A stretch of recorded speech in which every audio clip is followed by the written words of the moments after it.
Trojan fans. Welcome to another edition of the Peristyle Podcast. I'm your host, Ryan Abraham, joined alongside Mr. Triple Double himself, Connor Morrissette. We are attempting the second time. We're a second attempt at going live on YouTube for our Peristyle Podcast show. If you're listening across the podcasting platforms, we love that. Apple Podcast, Spotify, you can leave us a 5-star rating, reviews. We love all that. And hopefully this one is working. Okay, questions, concerns, comments, you can email us podcast@uscfootball.com. You can also call or text us at 424-254-9141. Connor, are you there? Can you hear me? I can hear you. Okay, hallelujah. Sorry, I ended up being on mute at the end of, or at the beginning of the last one, so Ryan said it wasn't my fault. Thank you for covering for me, but it was all my fault. It was totally his fault. And I think the comments are working. It looks like Blackie Chan says, "Fight on, Trojan fam." Okay, so I think we're somewhat normal, up to speed. I'm not doing this live on Facebook just to sort of eliminate any sort of potential errors. Let us know if the sound is okay. I mentioned this when we started the other broadcast, but I am remote. I'm out in the desert right now, so brought out my podcasting stuff out here and thought we'd get it to work. And we had some little technical difficulties, but we're going now, so we should be okay. But we got to talk about USC had a bye week, getting ready, licking some wounds, trying to get healthy. And of course, the USC Michigan game is this weekend. Connor was at practice yesterday, checking things out, getting updates from the players and Lincoln Riley and stuff. So we'll get an update on all of that. Do want to thank our sponsor, Trader Joe's. I don't know, Connor, if you've been to Trader Joe's lately, but you can check out, they have a podcast. And do you ever wonder where some of those names come from all the cool products they have? If you notice, you go to Trader Joe's, they have much more limited products than like if you went to a big grocery store. They keep things kind of just concise, but they have really cool names for a lot of the products. And the latest episode of the Trader Joe's podcast kind of goes into some of that, where the names come from and all that stuff too. I don't know if you've been lately, Connor. Of course, go every week and usually go for a little wine, a little pasta sauce, chicken. That's kind of my, if I'm making a nice meal spot, I'll go there. But I'll have to check out that podcast. Yeah, go check it out. They do a great job, and our contact over there, John, who does he's amazing. He used to do the radio voice and stuff for when they did radio ads. They don't do radio ads anymore for Trader Joe's. They just do our podcast and our buddy Bruce and Stu's over there. So, but it's cool. We appreciate John and all the friendship and camaraderie it's been with him. It's been awesome. They've been a great partner for us. Also want to let you guys know about my bookie. You talked about this with Coach Harvey Hyde last week, and I've been talking about it on the podcast of Champions for a long time. But we do our betting lines. We make our picks against the spread. Everyone across the Peristyle Podcast and across USCFootball.com, our whole staff there. And you can do that over at my bookie if you want to get involved in that. So I know the NFL is a big deal. You probably all do in fantasy football. My picks in the Big Ten, Connor, when they're good, my fantasy teams stink. This last week, my picks were good in the Big Ten, and my fantasy teams were terrible. So I'm not sure what's going on there, but you don't have to wait till Sunday. You can do on the USC games or whatever you want to. You're missing half the fun if you're waiting for the NFL. College football is always cooking, of course, with USC and the Big Ten. There's upsets, there's blowouts, covers. My bookie lets you hit it all: the game lines, player props, and more. Everything you need before the pros even kick off. When Sunday rolls around, you'll already be up. MyBookie's got it all under one roof. You can win big with their NFL Super Contest and Survivor pools. So if you're new to MyBookie, you can use the promo code Peristyle. So any bet you choose up to $500 is fully covered. So you're new, use the promo code Peristyle.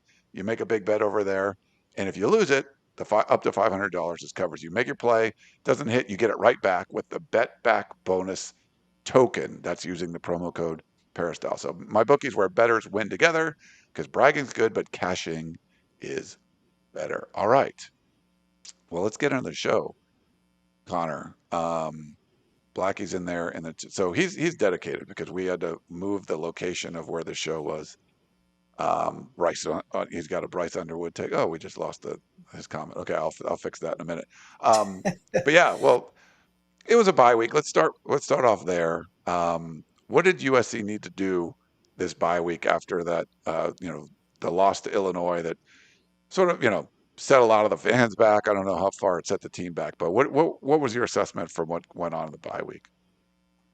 Well, Lincoln Riley talked a lot about going with fundamentals and just getting back to basics. And I think that's a great idea, improving what they needed to get better at. And I was hoping he would challenge the defense more, and I'm sure he has. But yesterday at practice, he said we challenge the team every week. When I asked what the challenge to the defensive line looked like after that Illinois loss, so on Monday on Trojans Live, Riley said he did challenge the defensive line. So maybe he was just walking that back a little bit.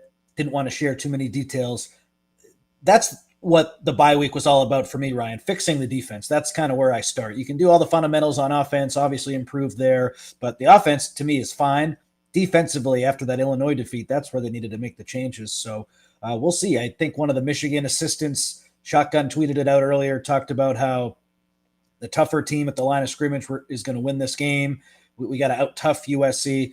After that Illinois game, I think there's a belief in the Big Ten, and after last year too, that USC in the trenches, especially on defense, might not be as good as we thought. So this game is huge to set the record straight. And we all saw what Illinois did after Indiana mollywopped them and broke their will, as Kurt Signetti said. They responded. So now it's up to USC to respond against a Michigan team that has a good defense, especially against the run. They're getting some good secondary guys back too. So it's going to be a challenge, but their offense is limited with a true freshman quarterback. They haven't been very explosive. It's a fascinating matchup, and I'm looking very closely to see how USC's defensive line responds. I want to see what Eric Henderson, Sean Nua, Danton Lynn, Lincoln Riley have been doing in this bye week to get the most out of that group, because they need to bounce back for performance and to set the record straight. Tell the rest of the Big Ten, hey, you're not going to push us around like Illinois did.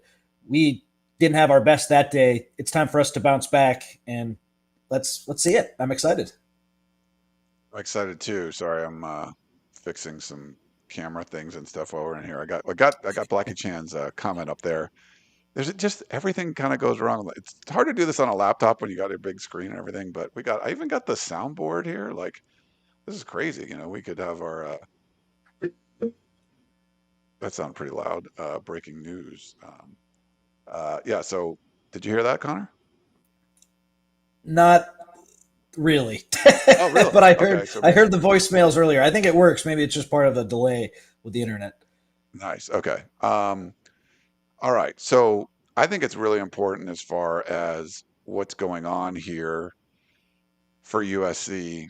The bounce back thing is real. I think fans and even people in the media, when you're discussing what's going on with a team, you're looking at a snapshot and you assume that that's the way this team is going to look, the whole year. And obviously teams change from week to week, and you look at it like, well, you gave up a big run to San Jose State. What's Michigan going to do? Like it's different, obviously, every week. And Illinois they looked a lot better than they did when they got pummeled by 53 points by Indiana. So, I think Gerard likes to say you're never as good or as bad as you think.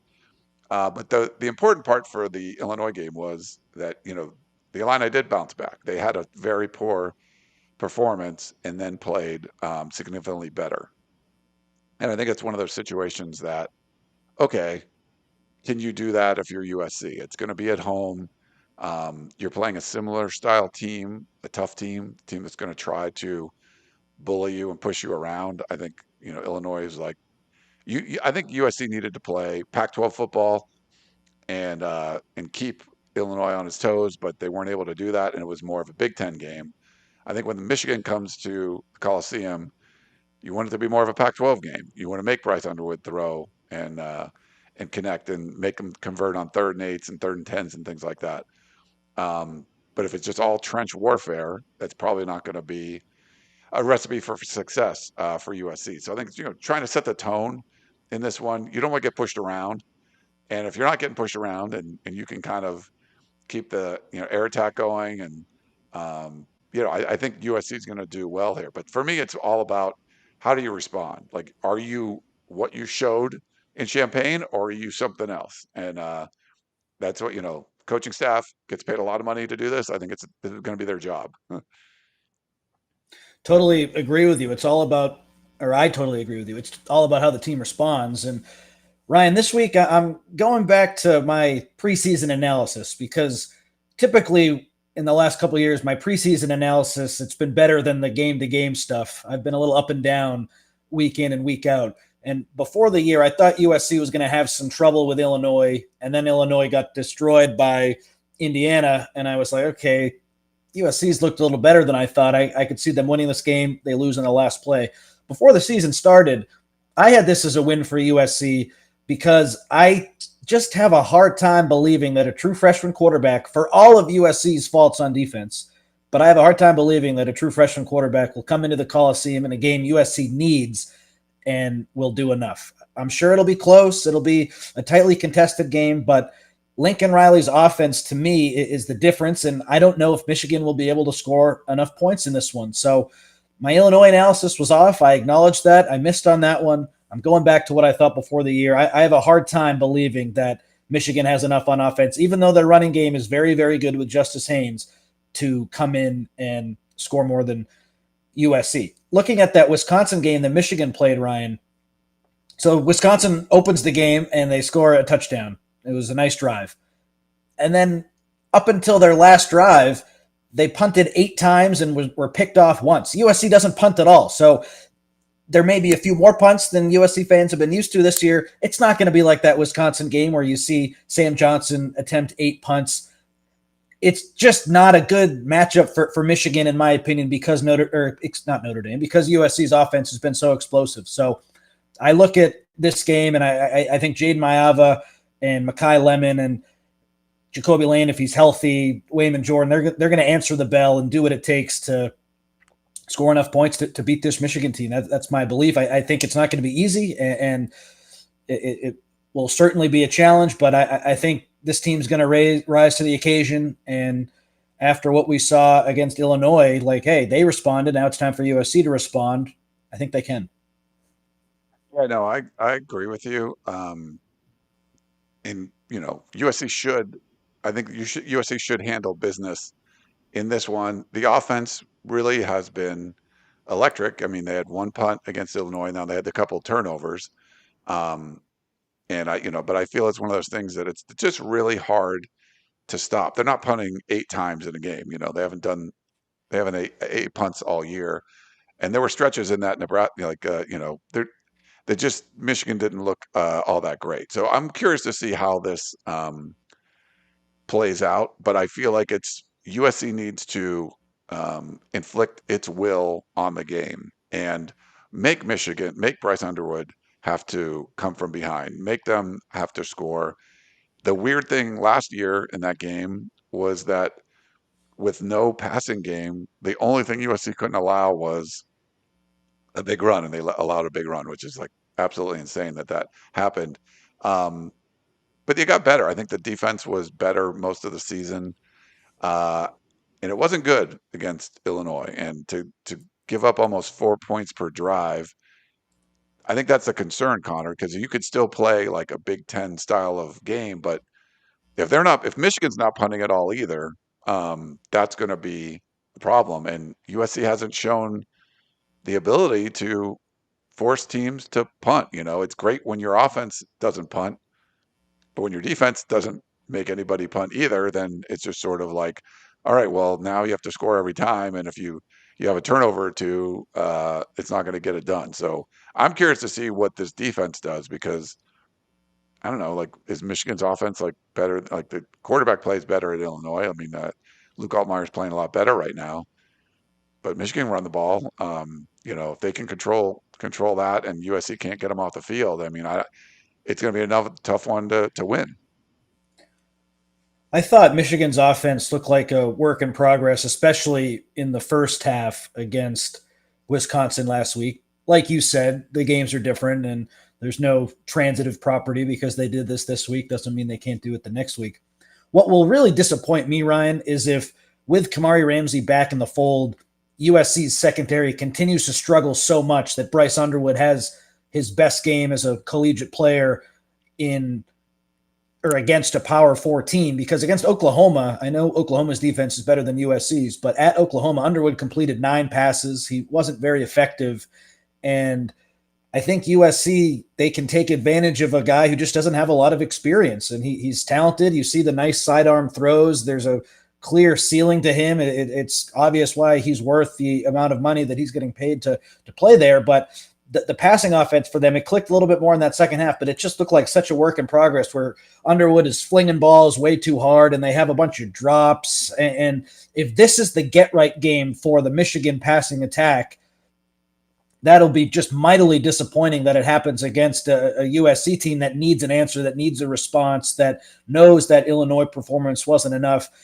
USC needs to rise to the occasion. And the good news is they're not going up against a juggernaut passing offense. This is a good matchup for them defensively to get right. If they give up 1 million rushing yards, then I'll admit that I was wrong. But they're a very one-dimensional team, Michigan, when they are unable to throw the ball, and Underwood is pressured and can't get in a rhythm. And we saw that in the first half against Wisconsin. And even the rushing game for Michigan kind of was up and down in that one, where Haynes had a big first series, and then I think the next either 17 or 19 carries, they were averaging 2.5 yards. It's just not very explosive outside of some plays here or there. There's a very clear way that Michigan needs to win, which is not make mistakes, get to like the 21 to 24 point mark and just play defense. And so for USC, with Lincoln Riley as the head coach and the offense humming the way it's been humming, I just like the Trojans to outscore Michigan. And if defensively USC can't rise to the occasion and can't make enough plays against this offense, that's a big concern,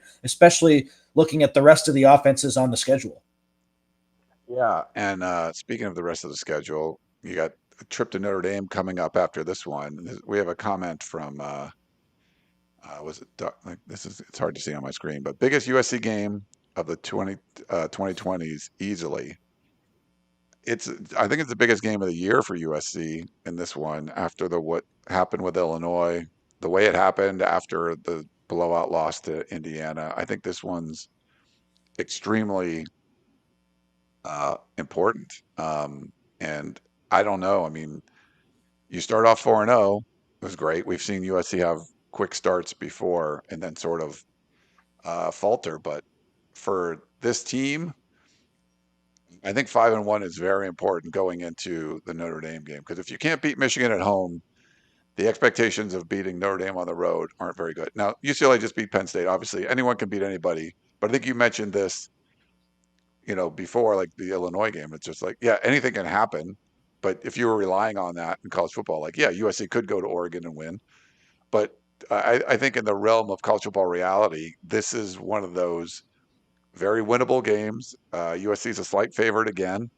They were almost a touchdown favorite at Illinois and lost that one. I think you come home after a bye, trying to get things right. I think this is extremely important. So, yeah, I agree with the comment that a really, really important game for Lincoln Riley, for USC, for the whole season. It's hard to picture losing on Saturday and then being able to feel good about the way the season ends, if that makes sense. I don't think it's the biggest game for USC of the 2020s, because in 2022, that UCLA game was massive in the regular season, and then they played for a conference championship. So that has to be ahead of this one. But in terms of the biggest game of Lincoln Riley's career, say USC lost that UCLA game that first year, and I forget if UCLA had won, would they have gone to the Pac-12 championship? So forgive me, but say Riley lost that one, USC still got into the Pac-12 championship, lost that game too. Riley's still coming back next season. If USC loses this one to Michigan, he's obviously not getting fired. I'm not saying that, but then the conversation gets a little louder and the slope is a lot more slippery, and losing in year 4 to a Michigan team with a true freshman quarterback that's in the second year of a rebuild after winning the national championship with a new coach, like that's a team you need to win, or a team you need to beat, a game you need to have. So I think this is the biggest game for Lincoln Riley in his time at USC, because those first year games, those were big for USC, but they really didn't have any effect on him coming back or not. He was always going to be the coach after that first season. And now, if you lose this one, nothing is set in stone. But then, what happens if things get worse? The buy-in, you start to question that. It things could fall apart quickly. So you gotta win this one. This is such a big spot, and this is where we're gonna see if Lincoln Riley can answer the bell and get back in the good graces with fans. You got this one. You got to get this one. Yeah. It's extremely, extremely important. They just don't need to think about it. Like if you're, there's no excuses after this one. There's no, you had too many penalties. Like it's just, you have to figure out a way. You're the head coach. You're getting paid $11 million a year. You're one of the most penalized teams in the Big Ten. You're playing one of the least penalized teams. You're playing another physical team after just getting beat by a physical team. You know all that stuff going in. Figure out a way and make it happen. I think this is one of those that if you win by a point, no one should be upset. It's just this is just the way it is. You just have to go in and win this game. I think it's a must win for USC. I think what I felt like the barometer game was going to be, at Nebraska, at the end of the month. But the way things went, where I kind of expected a loss to Illinois, but I didn't expecting to win going into the Illinois game. I think that changed the calculus of all this. But just the way that's set up, I think it just becomes extremely important that you got to win this one. If you beat Michigan, I think there's a lot more hope. There's a lot more understanding of if you do lose to, Notre Dame and Oregon and you win the rest, 9-3, you feel pretty good. You lost to three ranked teams on the road and that was it. You lose at home to Michigan. That they're ranked. It's a good team, but this is not like a great team from what I'm seeing. And you have a freshman quarterback that's going to figure it out and probably be better next year and maybe better by the bowl game and all that kind of stuff. But yeah, this is extremely important one. And you don't want to put not trying to put extra pressure on USC, but this is one you got to pull out all the stops for. If you got tricks in practice to make guys not have penalties or get guys to play better, this is the one. You've kind of kept your powder dry for this game. This is the one you need. And no disrespect to Purdue or Michigan State, Iowa, UCLA, who beat Penn State last week. That game looks harder. But before the season, we all said, okay, there's 5 games that will really determine how this year goes. And Illinois was the first one, so that was a slip up. Now the second one was Michigan. If you can go 1-1, that just buys you so much more time. And starting 0-2, it's okay, everyone knew that USC, for the most part, barring something crazy, was going to start the year 4-0. And then, okay, the next phase of the schedule was huge, where you play 4 games that could go either way. And to start 0-2 in those games would be disastrous, with a trip to Nebraska or Notre Dame before that, Oregon. Those games are very, very challenging. This would get people to buy back in and believe a little bit more.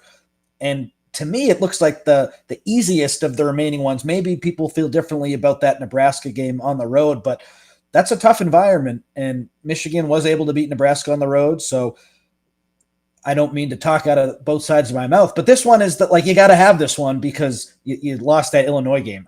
I could live with them going 1-1 in those 2 games. 0-2 is a big problem.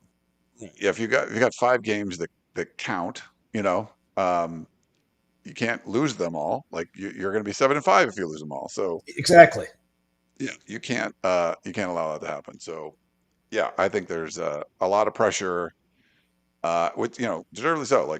That's what you get paid for. You get paid this kind of money to figure out a way to go win a game. I think you can win and say whatever you want afterwards. Feel great about it, and you should.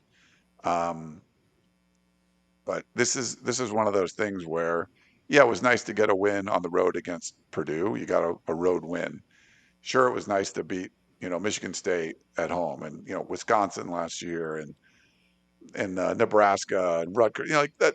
But these are the ones you want to win. This is what looks like a Rose Bowl, which USC fans are very familiar with, and that's you want to win those kind of games. I mean, right now, I think everybody, all the new Pac-12 teams, the former Pac-12 teams that are in the Big Ten.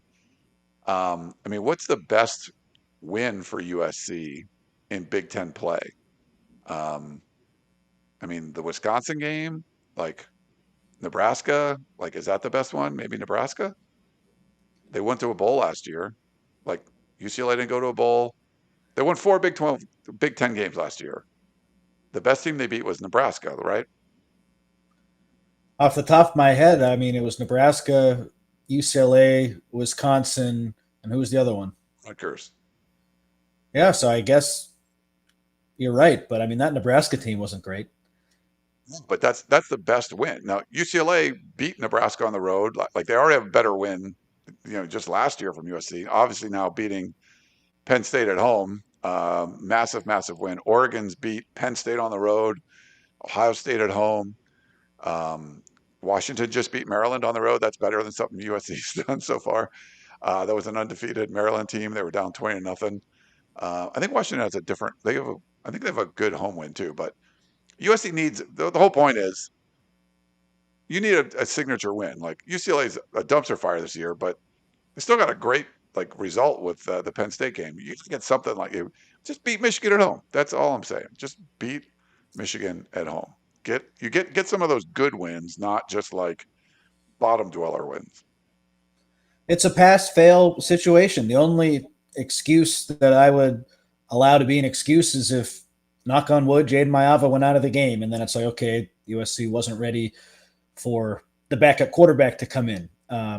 That understandably, you'd look over that one. But the rest of it, you just got to get this one done. You're right.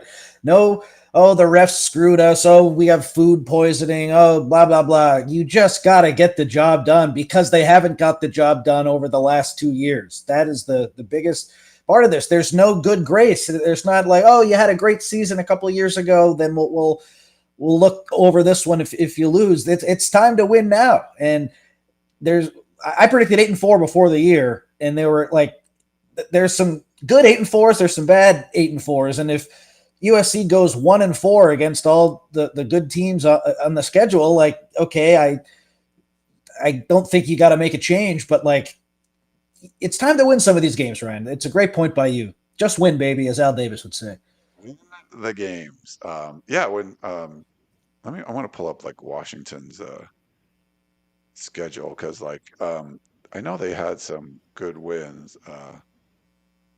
They beat someone at home last year. I Maybe it thought was they beat someone Michigan pretty good last year. Yeah, it was like to so extend they that beat crazy Maryland this streak. year. I'm sorry. They had that crazy home winning streak that Ohio State ended. But yeah, they beat someone last year to keep I that mean, they streak beat alive. USC. Like that's uh yeah. Penn State whacked them.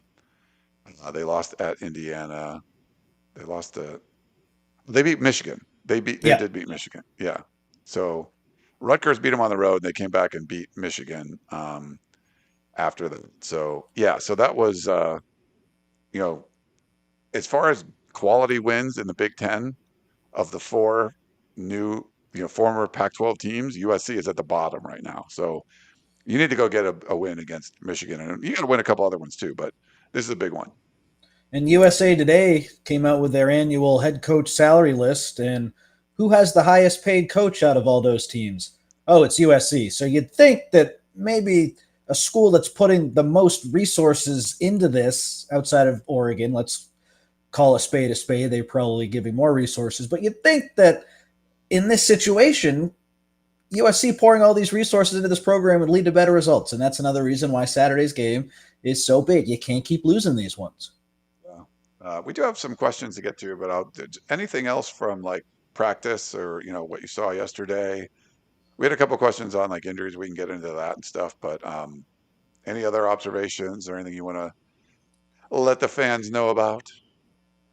So Lincoln Riley said Elijah Page will have to see how the rest of the week plays out for him to be available.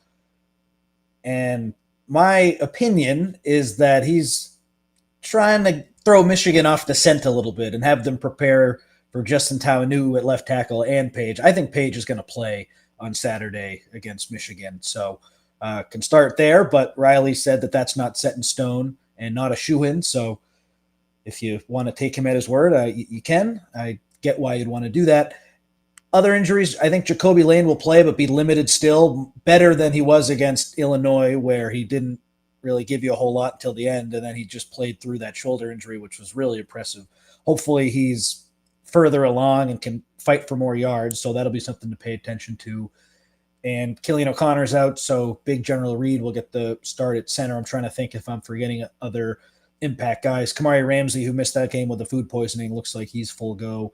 Lincoln Riley said Alex Graham might not be ready, so maybe that's more gamesmanship, or maybe that one's true. I don't have a good read on that situation like I do on Pages. That would really help if Kamari Ramsey is able to play more safety. But because Michigan runs the ball so well, a YouTube commenter brought this up on the instant analysis yesterday. Hopefully, because Michigan's a run first team, that would just force Ramsey to play more safety than nickel, because USC might not need as much nickel packages as they have in the past. But the bottom line is the team is getting healthier. The only major concern is the new center, but Reed is really experienced and they've poured all their reps into him. So that's probably it for the injury stuff. And then one thing I noticed, Ryan, watching back that Michigan-Wisconsin game today, the right tackle for Michigan had a tough time against Wisconsin. So I'm looking at Anthony Lucas. I'm looking at Cameron Fountain. I want to see those guys have a big impact. And I just think all the older players on defense for USC, Kamari Ramsey, Bishop Fitzgerald, Eric Gentry, Keyshawn Silver, this is a game where those guys need to respond and set the tone. Like, I don't think it's fair for the young players to be relied on heavily in this one. This is Michigan. This is best on best. You need your best players, especially after a disappointing week, to show up. So I'm really looking forward to seeing how the best and more experienced players on USC's defense respond, because they're the leaders and it starts with them, in my opinion. All right. Well, good stuff. Why don't we do this? Let's take a break. Hopefully this works.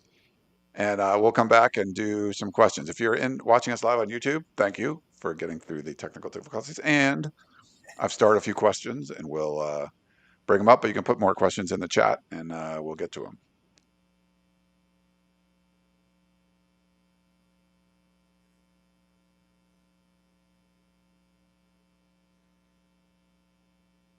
All right, I played the music there, but I don't think it came through. So we just have a little blank space.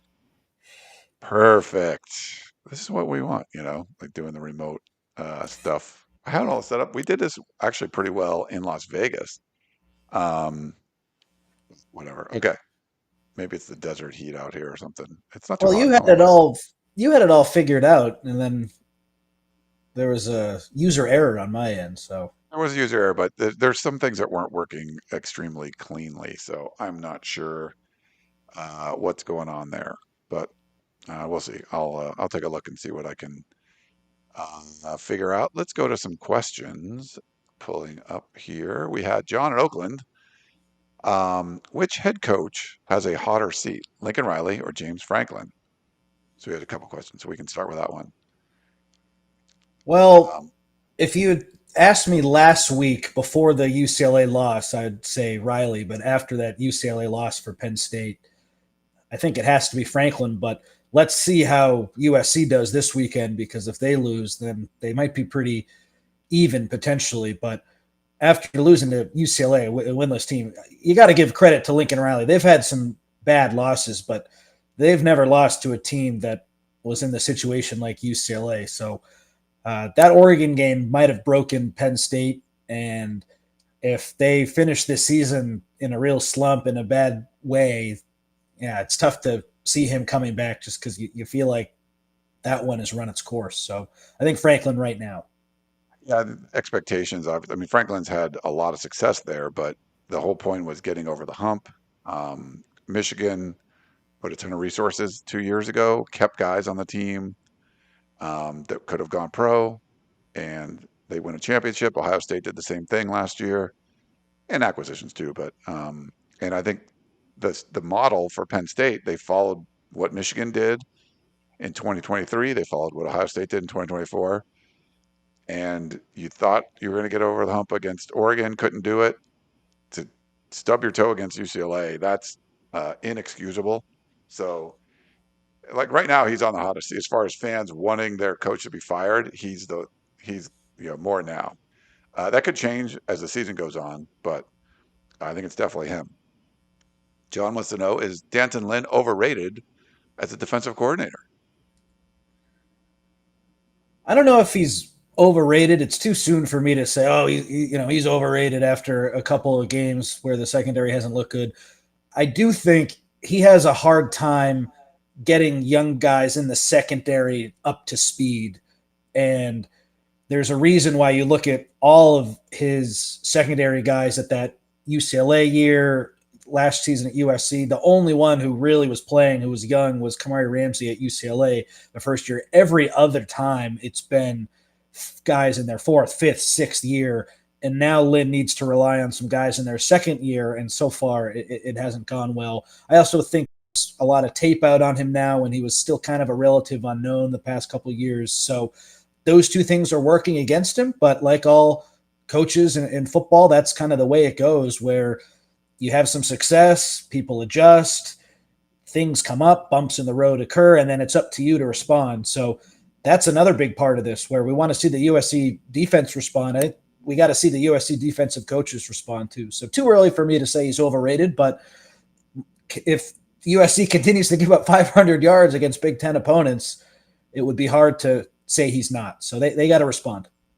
Yeah, and I wouldn't say, I mean, he's only been defensive coordinator, a couple of years. I think he put a lot of stock into what his potential was after 1 year at UCLA, and certainly improved things when he was at USC. But yeah, like if you realize if you have to be a good defensive coordinator that can play young guys too, not just experienced dude. So we'll see. I think it's a work in progress. It's only his third year doing it, so I think there's some, as good as you can be at something, there's still a learning curve there too. And then lastly, he says, how's the Bloom Center looking? Still on track for late spring, summer move in? And have you asked the athletic department about media hard hat tours yet? Fight on, John in Oakland. Looking good. Got nothing on the hard hat tours.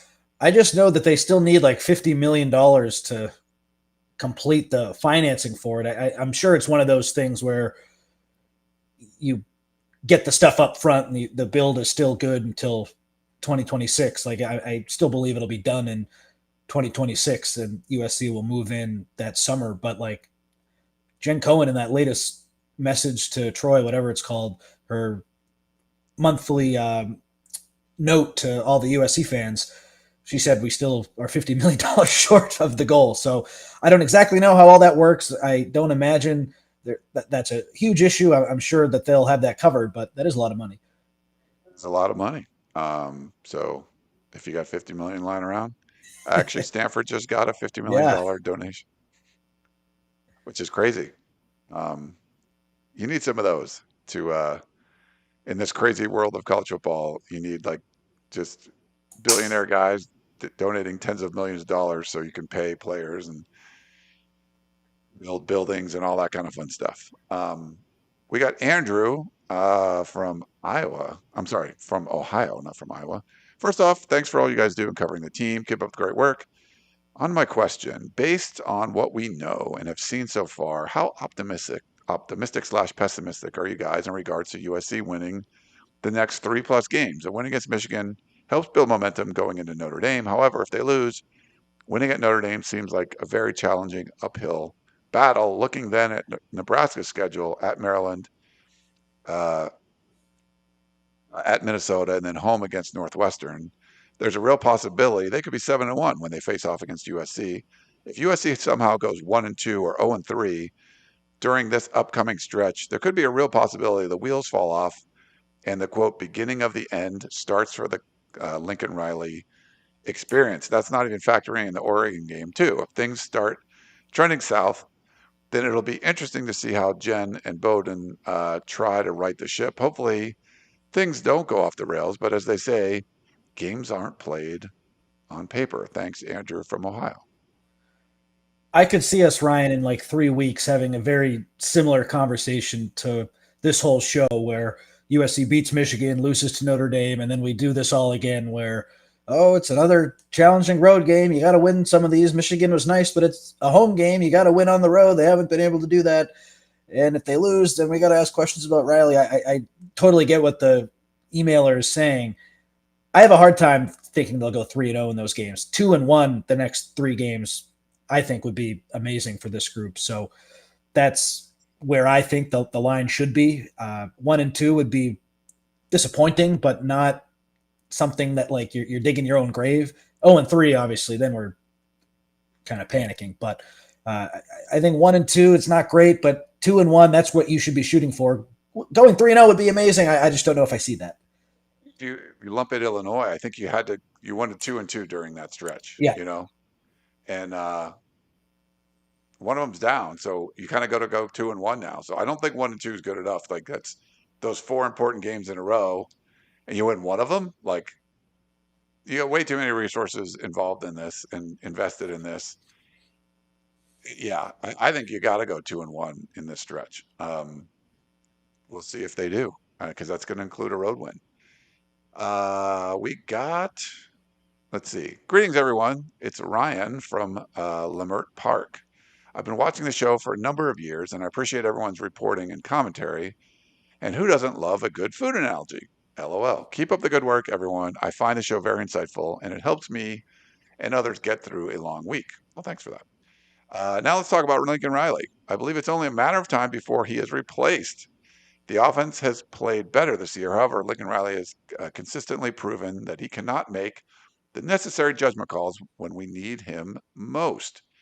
He showed this last year when, time and time again, for whatever reason, he chose not to run the ball, even when it was blatantly obvious that running the ball was warranted. He simply cannot be trusted at this point. It's like he's blind and tone deaf, who in their right mind would put the game in the hands of a defense that was clearly struggling. I won't beat up the defense too much because despite their struggles and clear deficiencies, they gave us a chance to win the game. I appreciate their fight and their effort to do what they could, but once again, Lincoln showed poor judgment in his management of the game.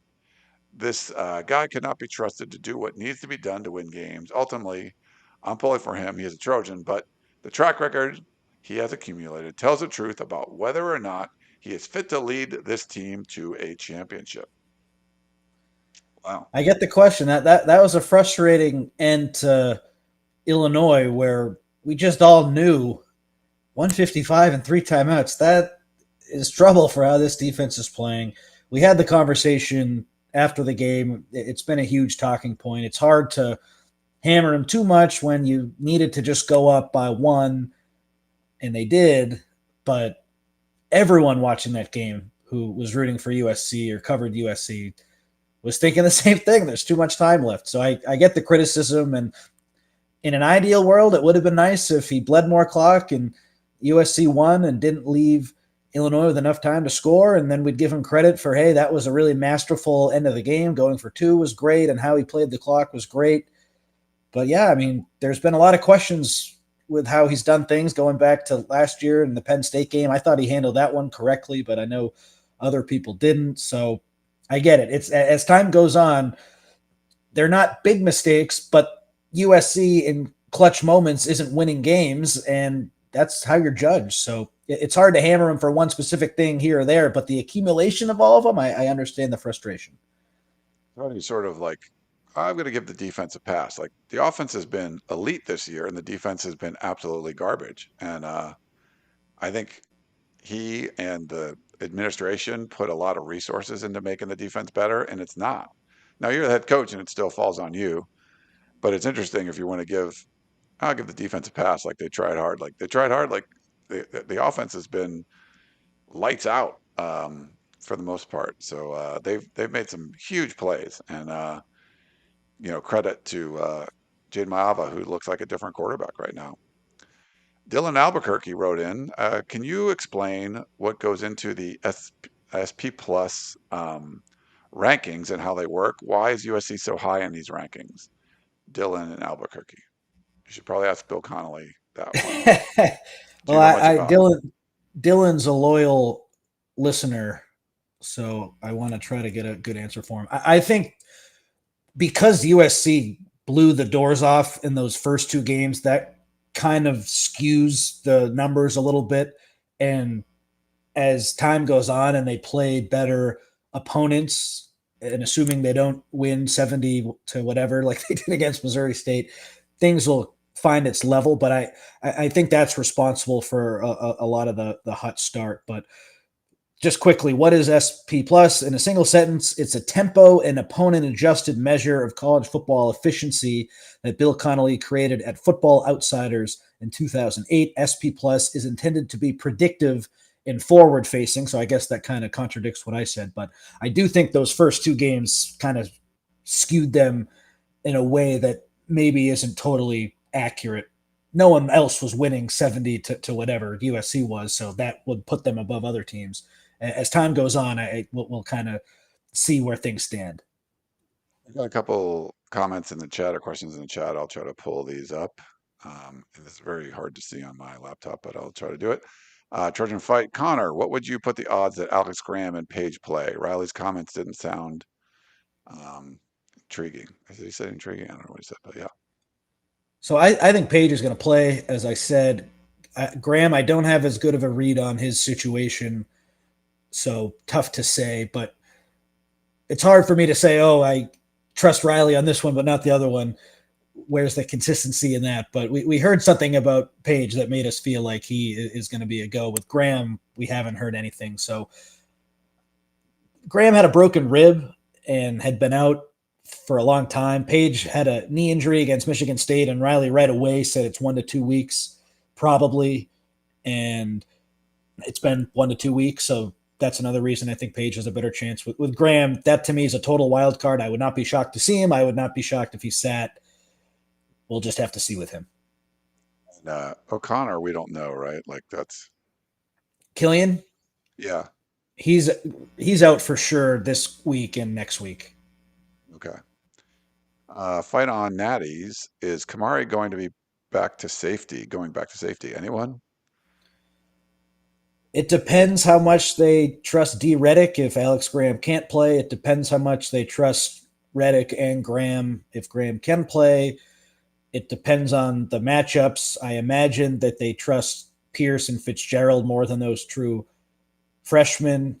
And if USC is in nickel packages, maybe there are a couple with those freshmen, but I imagine Ramsey would play there if only Reddick was healthy. It kind of all depends on the matchups. In an ideal world, Graham and Reddick would be up to speed and they'd take the nickel duties and Ramsey would go back to his natural spot, but I don't think we're at that point yet. I do think Ramsey will play more safety than he has recently because Michigan's a run first team and because D. Reddick had a nice game against Illinois, but hard to make that prediction with any certainty when we can't watch practice. You might see more linebackers on the field for a lot of this too.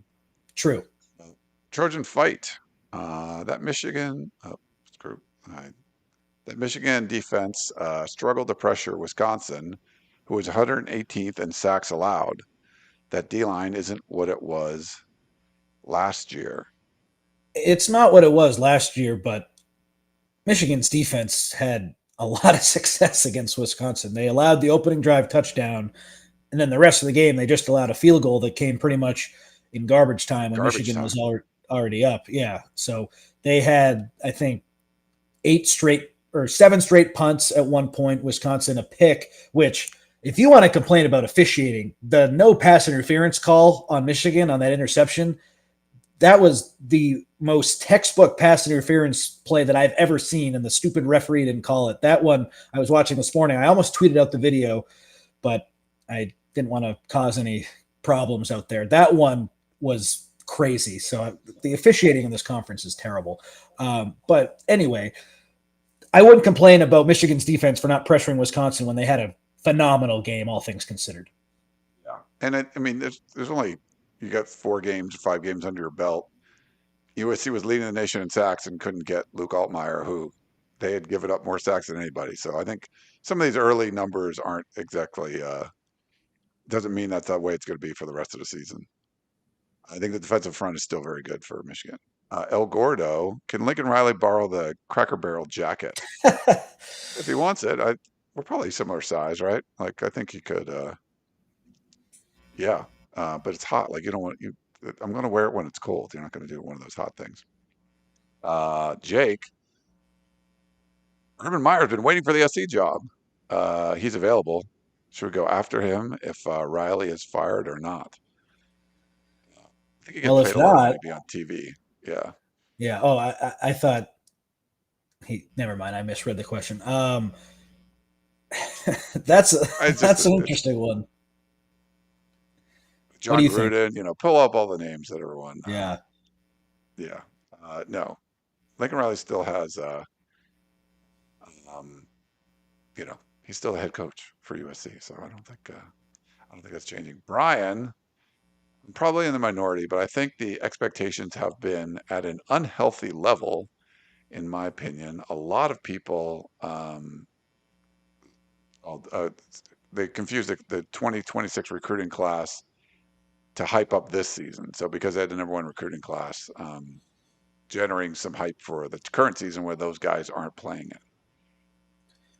Yeah, I agree with that totally. But we weren't hyping up the team too much, so I have a hard time saying that I fell victim to that. But I do think, Ryan, with these 8-4 predictions that we had, like style points were always going to be important, and so when you lose to Illinois and give up 500 yards, like that one stings because obviously that was a game USC had a chance to win. It came down to the final play, but like if they had lost in a different fashion, are we having a different conversation? Maybe that's wrong of me to say when if they lose would probably be hammering them anyway. But my point is like the first 4 weeks of the season made me think, okay, I think this team's a little better than I first thought, especially because of the offense. And then for them to just totally backslide on defense in that Illinois game, that was like, okay, maybe my initial prediction was right, but they had an opportunity, and that I was starting to hype them up after that Michigan State game, and maybe that was premature on my part. I would just say this, Brian. Um, it's year four. Like, you don't have high expectations for this team. I get it, like the good recruiting class and stuff, but you went out and spent a little $11 million a year on a head coach. I think by year four you expect some good results. So I don't think the expectations are too high. I'm not giving a pass on this one. But well, what was your prediction though, Ryan? Didn't you pick 8-4 Eight too? and four, yeah. So I don't think I think we're all in agreement. Me, you, and Brian. Yeah, I mean, I I think you should be better than that. I thought that was like if you do worse than 8 and 4, uh, yeah, it's going to be bad. And unfortunately, now there's a lot in play, and you don't want some bad records in play. You got to win this weekend and beat Michigan. That's why it's very, very, very, very important. Like we said, Trojan fight has Prophet Brown been ruled out for returning this season? I heard he was likely going to redshirt if not able to return by this week or Notre Dame.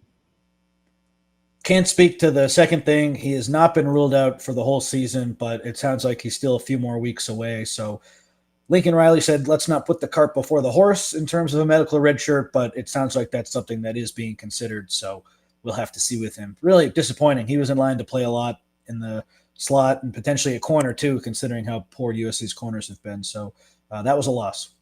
Yeah, for sure.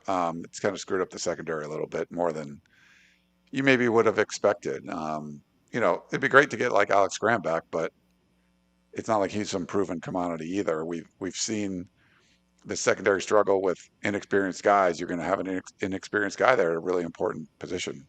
But it certainly would help to have a body there and then get Kamari Ramsey back to his regular spot. But we'll see. It seems like there's been some opportunities for that, and Denton Lynn hasn't done it. So we'll see where that ends up going. But I think that's going to wrap it up. We're doing this remotely, a little shorter than normal, but yeah, I just wanted to kind of get the show out there and get people excited. It's a sold out game in the Coliseum. It's a really big one. I know the administration and the coaching staff and the players would all love you to come out there and cheer hard and do all those fun things. And yeah, good kickoff time, 4:30. We'll be out at the. You're gonna come by, Connor, for the tailgate, the House of Victory tailgate. I certainly hope so. Sounds good. It sounds like a fun thing to do, but go out there and check it out. Anything else before we go? These games are the best when USC goes up against an opponent that can put similar resources into their program. It's just fun when teams of this caliber meet. So I always look forward to these kind of games a little extra. Don't get me wrong, I was looking forward to that Illinois game too, but this one's just kind of different when it's Michigan, who's won a national championship recently and has their history. USC has its history. There's two fan bases that are just so into their two programs. The financial resources that both schools put into these programs is almost unmatched across college football. So these ones mean a little extra to me. You can really see how you match up against a team in your similar situation if you're USC, and that's what I love about these games. Yeah, it's a good one. It looks like a Rose Bowl. It's very important. I think the staff knows. I know the administration knows. The fans know. This is a real big one. So don't go lay an egg. Don't have to do a conference afterwards talking about why this went wrong or that went wrong. No excuses. Just go out, do what you need to do, win the game. Well, that's going to wrap it up. That's Connor Morrissette. I am Ryan Abraham coming at you remotely. I'll have to figure out whatever was going wrong at the beginning of this one, outside of Connor's muting himself, but there was other problems going into it that led to him muting himself. But we really appreciate you joining us. If you're live or listening any of our podcasts and platforms, make sure you get over to uscfootball.com and subscribe if you're not already. We really hope you enjoy the show, and we will talk to you next time.